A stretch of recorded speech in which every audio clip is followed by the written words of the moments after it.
ကျွန်တော်ရဲ့ရှစ်ပရိသတ်တွေအားလုံးကိုမင်္ဂလာညချမ်းလေးပါလို့နှုတ်ခွန်းဆက်သလိုက်ပါတယ်ဒီကနေ့တင်ဆက်ပေးမယ့်ဇာတ်လမ်းလေးကတော့ပြည့်မှန်ဇာတ်လမ်းလေးတစ်ပုဒ်ကိုတင်ဆက်ပေးမှာပဲဖြစ်ပါတယ်တီနူးလို့ခေါ်တဲ့ကြီးလက်တော်ရွာလေးတစ်ရွာမှာသဇင်တို့သားမီးနှစ်ယောက်နေထိုင်ကြတာပေါ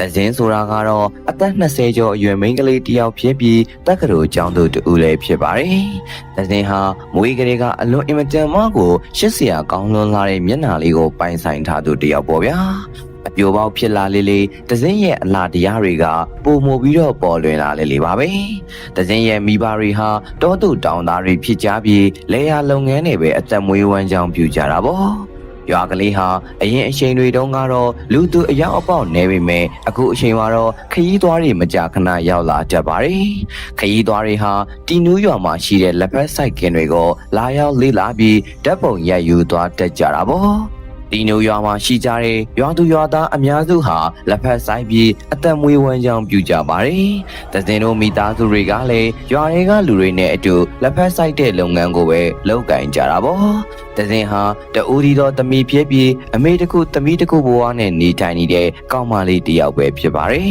။သဇင်ရဲ့အဖေဖြစ်သူကတော့ရှေ့နှစ်ကပဲပိုးထိပြီးတော့ကွယ်လွန်လို့သွားခဲ့ပါပြီ။သဇင်ရဲ့အဖေရှိစဉ်ခါတုန်းကတော့လေယာအများအပြားမှာစပားနဲ့တခြားသီးနှံတွေကိုစိုက်ပျိုးကြပါတယ်။သဇင်ရဲ့အဖေကွယ်လွန်သွားတဲ့အချိန်မှာတော့သားမီးနှစ်ယောက်ထိဘလို့မှအလင်းမီအောင်မဆိုင်နိုင်ကြတော့ပါဘူး။အိမ်ရဲ့စားဝတ်နေရင်းနဲ့သဇင်ရဲ့ကြောင်းစရိတ်အတွက်လဲခွက်တွေကိုရောင်းလိုက်ရတာဆိုအခုဆိုရင်လဲတစ်ခွက်ပဲကျန်တော့တာပေါ့။ပြန်ရှိနေတဲ့လဲတစ်ခွက်မှာလက်ဖက်စားရင်သားမီးနှစ်ယောက်ဘဝကိုအေးအေးချမ်းချမ်းဖြတ်သန်းနေရပါတယ်။လက်ဖက်ဆိုင်တဲ့လုပ်ငန်းဟာဘလို့မှစားဝတ်နေရေးအတွက်အဆင်မပြေတာကြောင့်မြို့ပေါ်တက်ပြီးအလုပ်သွားလုပ်ဖို့အတွက်သဇင်ဟာမိခင်ဖြစ်သူစီကိုခွင့်တောင်းပါတော့တယ်။မိခင်ဖြစ်သူလည်းဘလို့မှတားမရတဲ့အဆုံးမှာတော့သဇင်ရဲ့ဆန္ဒကိုခွင့်ပြုလိုက်ရတော့တာပေါ့။သဇင်လည်းမြို့ပေါ်ကိုသွားပြီးစက်သားရောင်းတဲ့ဆိုင်မှာအလုပ်ဝင်လုပ်ခဲ့ပါတယ်။လောက်ကနေရတဲ့ဝင်ငွေလေးနဲ့မိခင်ဖြစ်သူကိုလည်းပို့ကြောင်းတက်ဖို့အတွက်စရိတ်ကိုလည်းစူးနေသဇင်တယောက်အတော့ကိုပင်ပန်းနေရရှာတာပေါ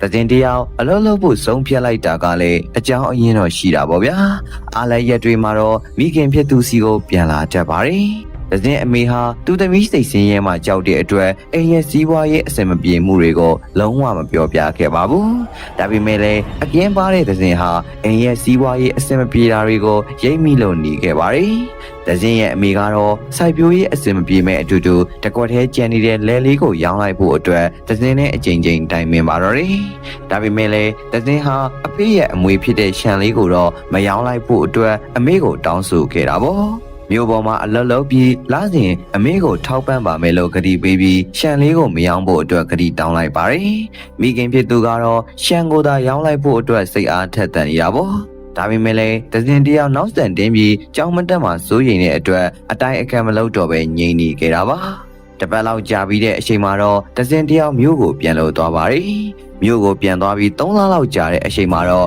့အမေကိုကူဖို့အတွက်ရွာကိုအပြေးလေးပြန်လာခဲ့တော့တာပေါ့ရွာကိုပြန်လာပြီးအိမ်သားကိုရောက်တဲ့အခါမှာတော့လဲခွင်းပြင်တစ်ခုလုံးလက်ဖက်ပင်တွေမရှိတော့ပဲအပြောင်ကြီးဖြစ်နေတာကိုတွေ့လိုက်ရပါတော့တယ်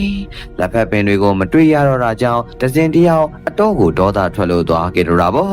့အိမ်ကိုအပြေးပြန်ပြီးလက်ဖက်ပင်တွေဘယ်ရောက်သွားတာလဲလို့အမေဖြစ်သူကိုမေးလိုက်ပါတော့တယ်အမေသမီးတို့ရဲ့လက်ဖက်ပင်တွေဘယ်ကိုရောက်သွားတာတော့အဲ့ဒီခြံလေးကိုအမေရောင်းလိုက်ပြီမဟုတ်လားအမေကိုအဖေချန်ခဲ့တဲ့နောက်ဆုံးအမွေလေးမလို့ခြံလေးကိုမရောင်းမှနဲ့လို့သမီးအဲ့လောက်တောင်တောင်းပန်ခဲ့ရတာအမေသမီးစကားကိုအလေးနဲ့မထားဘူးအဲ့ဒီခြံကိုဘယ်သူဝယ်လိုက်တာလဲသမီးကိုပြောသမီးအခုရှိချင်းပတ်စံသွားပြီးခြံလေးကိုပြန်ယူမယ်သမီးရဲ့သမီးချင်းတယ်လို့အမေသမီးစကားကိုအလေးနဲ့မထားတာမဟုတ်ပါဘူးသမီးမသိရဲ့အမေရဲ့အခက်အခဲတွေအများကြီးပဲသမီးရဲ့သမီးအဖေနိုင်ရေးလို့တုန်းကအမေသူများစီမှာခြေထားတဲ့ပတ်စံတွေကိုဆက်ရမှာမလို့ပါသမီးရဲ့အမေလက်ချံလေးကိုဘယ်အောင်ချင်မှမလဲအကျွေးရည်နဲ့နစ်နေမဲ့အစားခြံရောင်ပြီးပြဿနာဖြေရှင်းလိုက်တော့စိတ်မရှုပ်ရတော့ဘူးပေါ့အမေကိုအပြစ်တင်တာမဟုတ်ပါဘူးဒီခြံလေးကအဖေရဲ့နောက်ဆုံးအမွေလေးမလို့သမီးနှမျောလို့ပါအမေအစင်မပြေလို့ရောင်းလိုက်တာဆိုတော့ဈေးနှိမ်ကြမှာပေါ့အမေရဲ့အမေအစတော့ကတော့အပြစ်မရောင်းပါဘူးသမီးရဲ့ကိုထွန်းလိုက်စီမှာသွားပေါင်ပါသေးတယ်အမေအတိုးမပေးနိုင်လို့သူကအတိုးအရင်မှပေါင်းပြီးလဲလေးကိုအပြစ်ငွေချေးသွားတာ အတင်းသိမ်းယူသွားတဲ့သဘောပေါ်သမီးရေအမေလည်းဘာတတ်နိုင်မှာလဲငွေရှိရတဲ့သူနဲ့ပြန်ဖြစ်ရင်ဆင်းရဲတဲ့သူတွေပဲနစ်နာရမှာ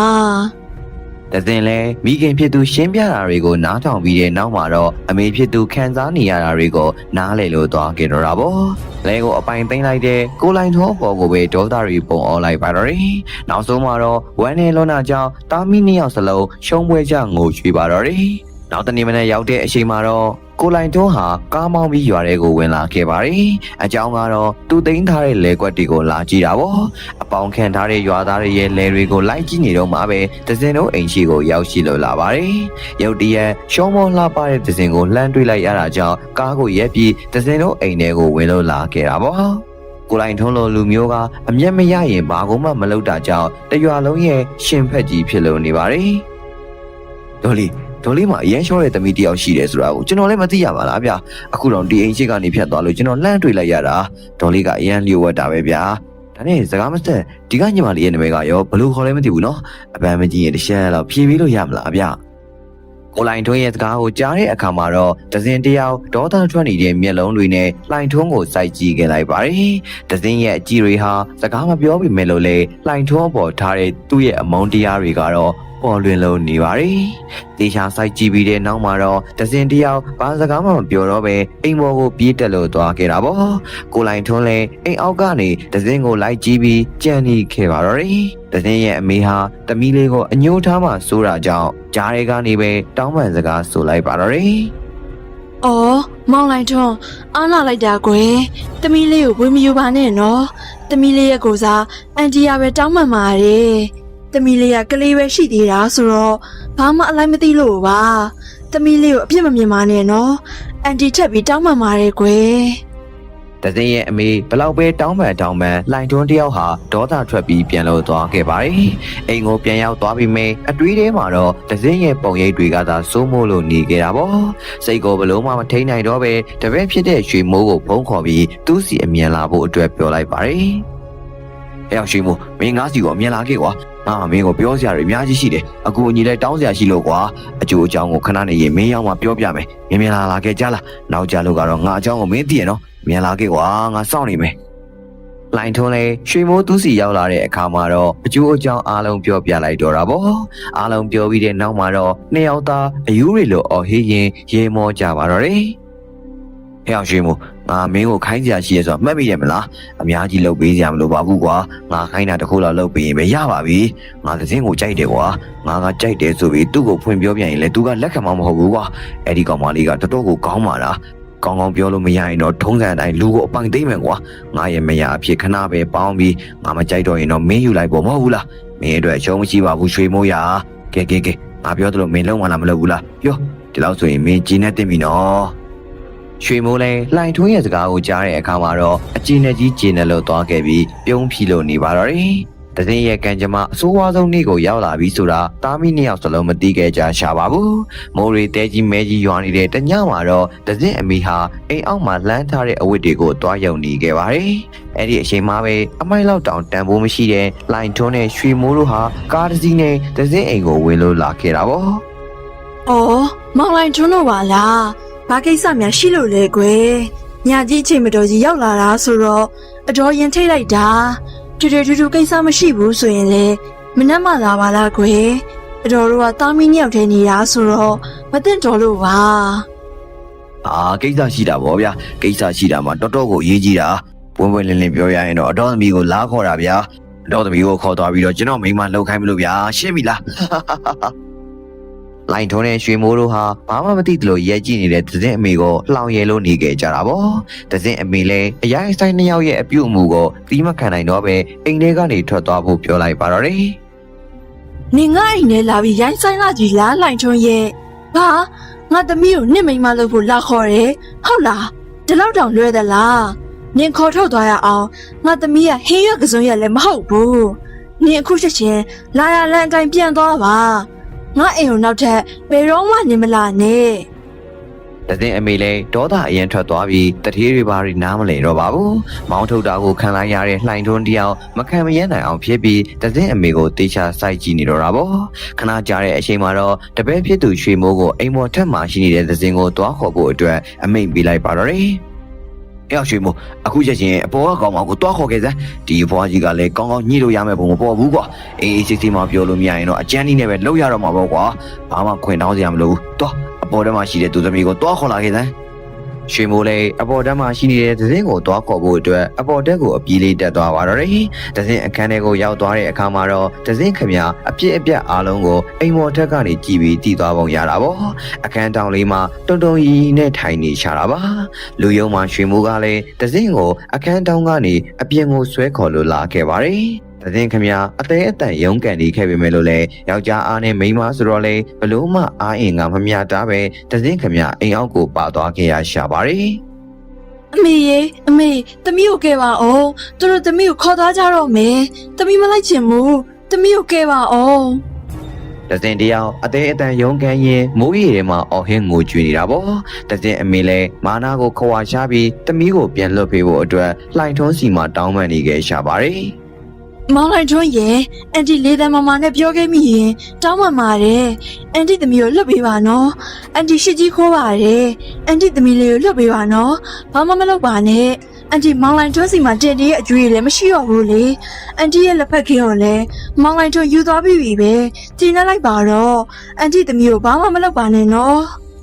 ်တသင်အမေရဲ့တောင်းပန်နေစကားကိုကြားတဲ့အချိန်မှာတော့လှိုင်ထွန်းတယောက်အားရပါရရေမော်တော့တာပေါ့တသင်အမေရဲ့တောင်းပန်မှုကိုလစ်လျူရှုခဲ့ပြီးတသင်ကိုကားပေါ်တင်ကမောင်းထွက်လို့သွားပါတော့တယ်တသင်လည်းကားပေါ်မှာပါသွားခဲ့ရင်ရှုံးဝဲချငိုကြွေးခဲ့တော့တာပေါ့လူယုံမှလှိုင်ထွန်းကတော့တသင်ငိုနေတာကိုဂယုတော်မဆိုင်ပဲကားကိုသာအမြန်မောင်းလို့နေပါတယ်ခဏကြာတဲ့အချိန်မှာတော့တဲကိုကန်တစ်ခုကိုရောက်ရှိလို့သွားခဲ့ပါပြီရွှေမိုးဟာတသင်ကိုအခန်းတစ်ခုထဲခေါ်သွားပြီးတယောက်တည်းထားရစ်ခဲ့တာပါအဲဒီနောက်မှာတော့တတိဖြစ်သူစီသွားပြီးကိစ္စရှိရင်လမ်းခေါ်လိုက်ဖို့ပြောကဆိုင်ကယ်စီးပြီးအိမ်ကိုပြန်လို့သွားပါတယ်။ကြာကျွန်တော်ကိုဘာခိုင်းချင်ရှိတယ်လဲဗျာကျွန်တော်ကောင်မလေးကိုအခန်းထဲထည့်ထားခဲ့ပြီနော်ကိစ္စတစ်ခုခုရှိရဆိုရင်လည်းကျွန်တော်ကိုဖုန်းလမ်းဆက်လိုက်ပေါ့ဗျာကျွန်တော်ချက်ရှင်းလာခဲ့ပါမယ်ဘာကိစ္စမှမရှိဘူးဆိုရင်လည်းကျွန်တော်အိမ်ကိုပြန်တော့မယ်ဗျာကျွန်တော်အရင်အိတ်ရှင်နေပြီဗျာဖမိုင်ဆရာကြီးပျော်ပျော်ကြီးနေခဲ့တော့ဗျာဒီလိုနဲ့ပဲရွှေမိုးဟာလေးလေးတရွှွန်ရွှွန်နဲ့ပျော်ပျော်ပါပါတတိကိုနှုတ်ဆက်ရင်ထွက်ခွာလို့သွားတော့တာပေါ့ရွှေမိုးပြန်သွားတာနဲ့လှိုင်ထောလဲတစင်ရှိတဲ့အခန်းကိုသွားပါတော့တယ်မကြောက်ပါနဲ့ကောင်းပါလေးရဲ့ကိုကမင်းကိုကြိုက်မစားပါဘူးမင်းကိုအရင်ရှစ်လို့ဒီကိုခေါ်လာရတာပါကွာမင်းကစကားကိုနားထောင်ရင်ဘာမှမဖြစ်စီရဘူးလို့အာမခံတယ်မင်းမနဲ့ကြရင်အိမ်ပြန်ခြင်းလဲအိမ်ပြန်မို့အခုတော့ငါစကားကိုနားထောင်ရမယ်ကြားလာ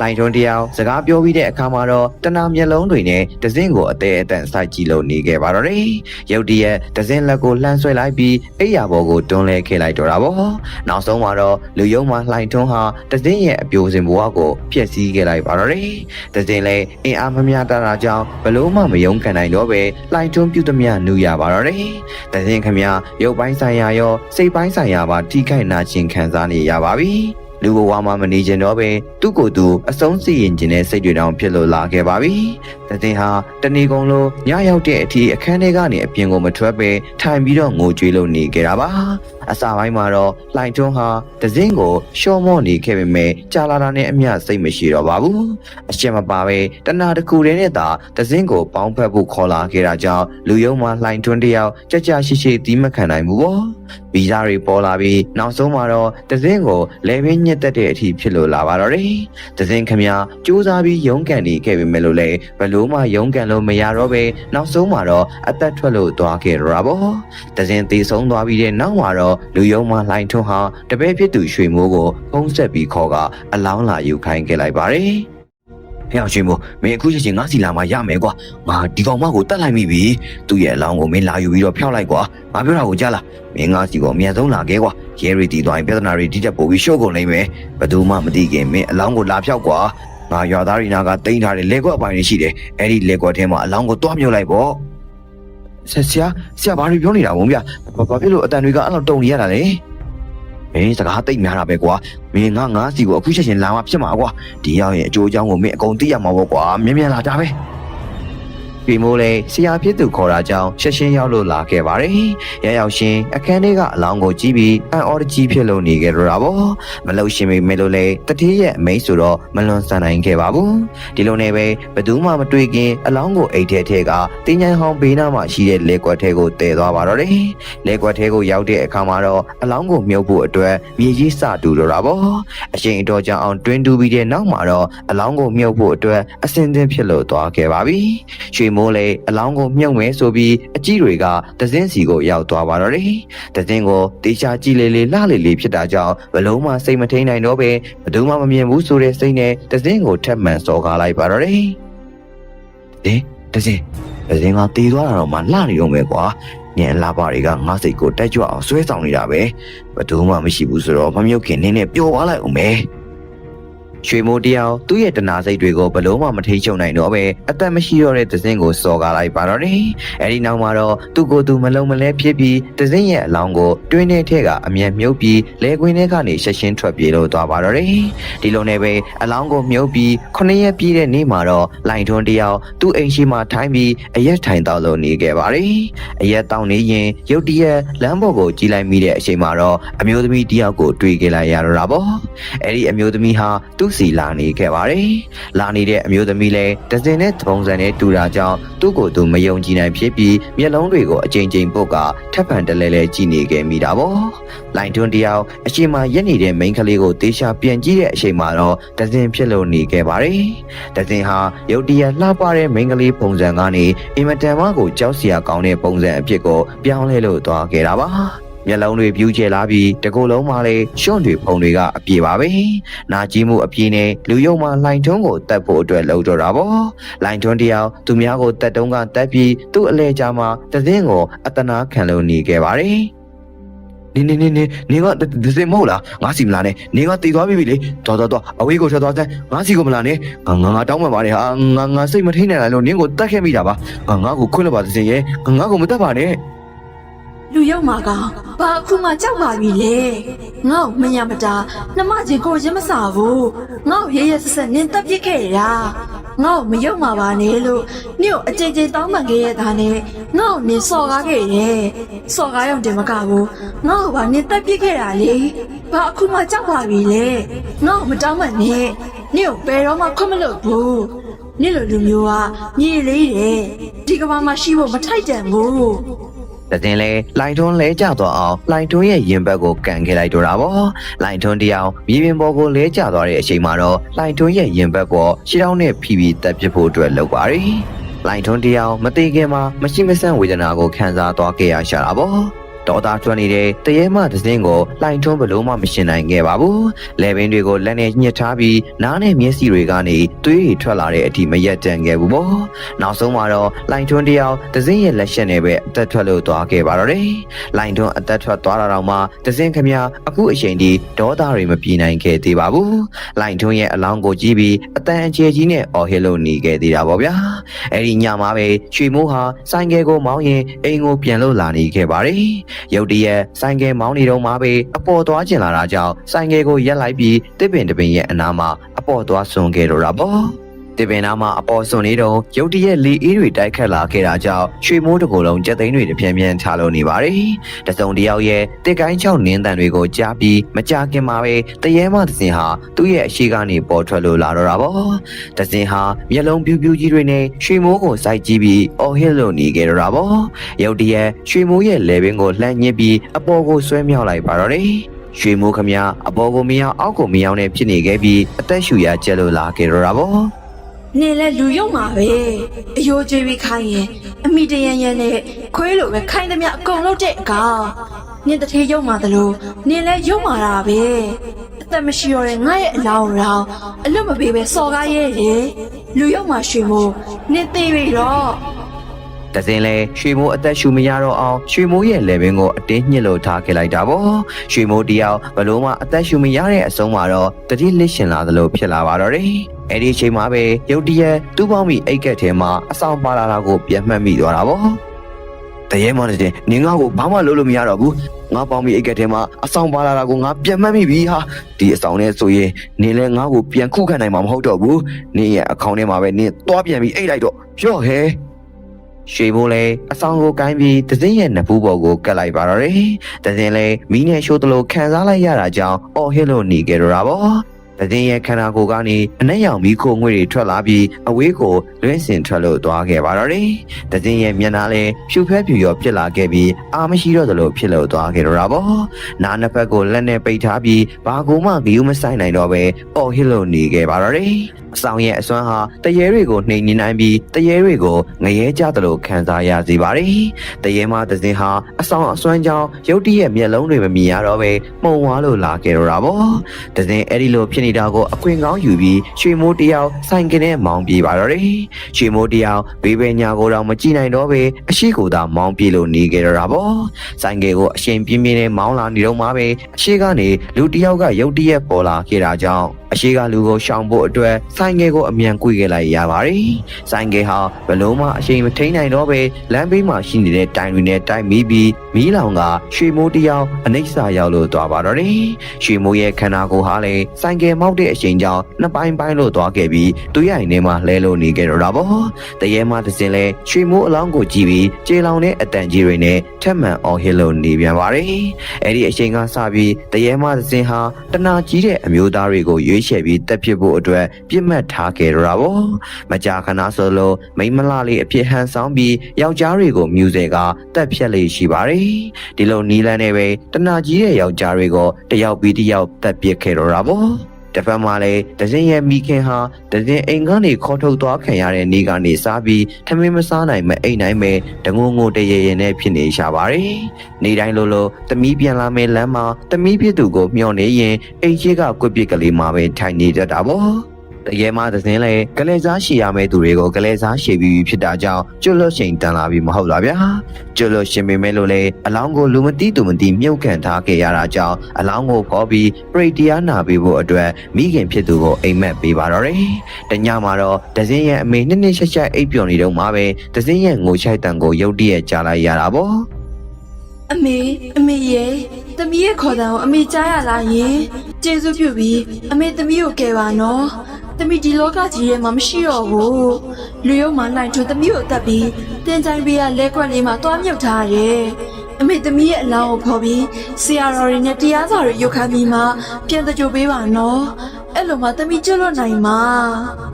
တစင်းရဲ့အမေလည်းရုတ်တရက်အိယာကနေလန့်နိုးလာပြီးတစင်းကိုလိုက်လို့ရှာပါတော့တယ်။တခန်းလုံးနှံ့နေအောင်လိုက်ရှာပြီးတဲ့နောက်မှာတော့တစင်းကိုမတွေ့ရတာကြောင့်အိမ်မက်ဆိုတာကိုသိသွားပြီးဝမ်းထဲကငိုကြွေးခဲ့တော့တာပေါ့။နှလုံးရောဂါအခန့်ရှိတာကြောင့်မငိုတော့ဖို့အတွက်ဆုံးဖြတ်လိုက်ပြီးအိမ်မက်ကိုအကောင်အထည်ဖော်ဖို့အတွက်ဆုံးဖြတ်လိုက်ပါတယ်။မနေ့ရောက်တဲ့အခါမှာတော့ကျောင်းတိုင်းဆရာတော်ကိုပင်းပြီးရွာတကြီးနဲ့အတူတင်းချိုင်းဘေးကလဲကွက်ထဲကိုထွက်လို့လာခဲ့ကြတာပါ။တကြီးလည်းလူရမေရပေါက်ပြားသလက်ကိုယူလို့လာပါတယ်အမှန်တကယ်ပါပဲလဲခွင်းမြင်ကိုရောက်လာတဲ့အခါမှာတော့အလောင်းနဲ့ပုံစံတူတဲ့မိဘုံတစ်ပုံကိုတွေးလိုက်ရပါတော့တယ်ဆရာတော်ဖေကလည်းတကြီးကိုတူးခိုင်းခဲ့လိုက်တော့တာပေါ့တူပြီးတော့မကြခင်မှာပဲပုံနဲ့အတူတစင်းရဲ့အလောင်းကပေါ်လို့လာပါတယ်တစင်းရဲ့အလောင်းကိုတွေ့တာနဲ့မိခင်ဖြစ်သူခမရှုံးဝဲချငိုကြွေတော့တာပေါ့လိုင်ထွန်းတို့ခေါ်သွားတော့ကအသေးခံပြီးမတားလိုက်ရလေခြင်းလို့တွေးပြီးရင်နာနာနဲ့ငိုပါတော့တယ်တက္ကမရဲ့စိတ်ကိုထိမ့်ပါအမှန်တရားကိုလက်ခံရမှာပေါ့သွားတဲ့သူကသွားပြီပဲကြံခဲ့တဲ့လူကလည်းစိတ်ခိုင်ခိုင်ထားရမှာပေါ့တက္ကမကြီးရဲ့တရားကိုနှလုံးသွင်းတက္ကမလေးတစ်စင်ဒီလိုမျိုးတွေပေးဆက်လိုက်ရတယ်ဆိုတာဝေကြွေးရှိလို့ပါကွယ်ဘဝဆက်တိုင်းဒီလိုမဖြစ်တော့ဘူးတက္ကမကြီးကကုသိုလ်ကောင်းမှုတွေကိုလုပ်ပြီးဆုတောင်းပေးရမှာပေါ့အဲ့ဒီချိန်မှာပဲတစင်းရဲ့အလောင်းကနေအယောင်တွေထွက်လာပြီးတစင်းရဲ့စိတ်ဝိညာဉ်ပေါ်လာခဲ့တော့တာပေါ့အမေကိုနှုတ်ဆက်ဖို့တမီအချိန်ခဏရပါတယ်အမေကိုတမီကြောပြရစီနော်တစင်းလေမိခင်ဖြစ်သူကိုထိုင်ကြတော့ရင်လူဘဝမှာကောင်းကောင်းနေဖို့အတွက်မှာချခဲ့တော့တာပေါ့အမေကိုပြုစုဖို့တမီဒီမှာမနေနိုင်တော့လို့တောင်းပန်ပါတယ်အမေရဲ့အမေကိုအမေကောင်းကောင်းဂရုစိုက်ပါနော်တမီအတွက်ဘာမှစိတ်မပူနဲ့တော့နော်တမီကောင်းရမွေရအောင်သွားပါတော့မေအမေအပေါ်မှာစိုးကဲမိုက်ခဲ့တာတွေရှိရင်တမီကိုခွင့်လွှတ်ပါနော်တက္ကမလေးရဲ့အမိကိုဘာမှစိတ်မူပါနဲ့နော်ဘုံတို့လည်းရှိတာပဲတရွာလုံးကတက္ကမလေးရဲ့အမိကိုဝိုင်းဝန်းကြည့်ရှုပြီးစောင့်ရှောက်ပေးကြမှာပါဘ ဖုံကအကြောင်းမှခေါ်ထားလို့မရပြီမယ်ရလာတဲ့စွန့်ရင်တွေကိုနေတိုင်းစွန့်ကြဲပေးပါမယ်စိတ်ချပါတက္ကမလေးရဲ့အမေဘယ်တော့မှထမင်းမငဲ့စီရပါဘူးကွယ်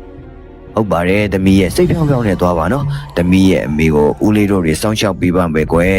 သမီးရဲ့အမေဘယ်တော့မှဒုက္ခမရောက်စေရဘူးလို့ဦးလေးရဲ့အသက်နဲ့ကျိန်းဆိုပြီးအာမခံပါတယ်သမီးစိတ်ချလက်ချသွားတော့နော်အဲ့ဒီနောက်မှာတော့ဆရာတော်ဖျားဟာလက်အုပ်ရှိပြီးမြတ်စွာဘုရားရှင်ကိုအာယုံပြုကတရားတွေနာပြီးခေလိုက်တော့တာပေါ့ရုတ်တရက်ဆိုသလိုပဲတစင်းရဲ့ခန္ဓာကိုယ်ဟာရွှေဝါရောင်မီးတောင်လေးတွေဖြစ်လာခဲ့ပြီးကောင်းကင်ဘော်ကိုတက်ကပြောင်းကွယ်လို့သွားပါတယ်တစင်းရဲ့အမေလည်းနောက်ဘဝတွေမှာသမီးလေးဒီလိုအဖြစ်ဆိုးမျိုးနဲ့မကြုံတွေ့ပါစေနဲ့လို့ဆုတောင်းပေးနေကြတာပေါ့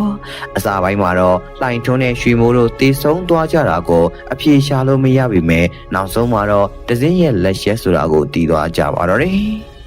ဒီဇလန်လေးဟာလူယုံမှတယောက်ရဲ့မတရားသိမ့်ပိုက်ဖြက်စီးတာကိုခံလိုက်ရတဲ့မိန်းကလေးတဦးရဲ့ရင်းနှင်းစရာစက်ကြောင်းလေးတစ်ပုဒ်ပါပဲတကယ်လက်တွေဘဝကဖြစ်ရမှန်ဇလန်လေးဖြစ်ပြီးတချို့နေရာတွေကိုတော့အဆင်ပြေသလိုတင်ဆက်လို့ပေးထားတာပါအပြင်ဘဝမှာလည်းဒီလိုလူယုံမှတွေကြောင့်မိန်းမကောင်းလေးတွေဘလောက်တောင်အသက်ဆုံးရှုံးခဲ့ရပြီလေဗျာဒါကြောင့်လူတိုင်းအပေါ်မှာကိုသာသူ့နေရာမှာဆိုရင်ဆိုတဲ့ကိုချင်းစာတရားလေးထားပြီးဆက်ဆံနိုင်ကြပါစေလို့ဆုမွန်ကောင်းတောင်းရင်လည်းပဲကျွန်တော်ရဲ့တင်ဆက်မှုလေးကိုဒီနေရာမှာနေမဲ့အဆုံးသတ်ခွင့်ပြုပါလားခင်ဗျာအားလုံးပဲတာယာပျော်ရွှင်သောနေ့ရက်ကလေးပိုင်ဆိုင်နိုင်ကြပါစေလို့ဆုမွန်ကောင်းတောင်းပေးလိုက်ပါရစေ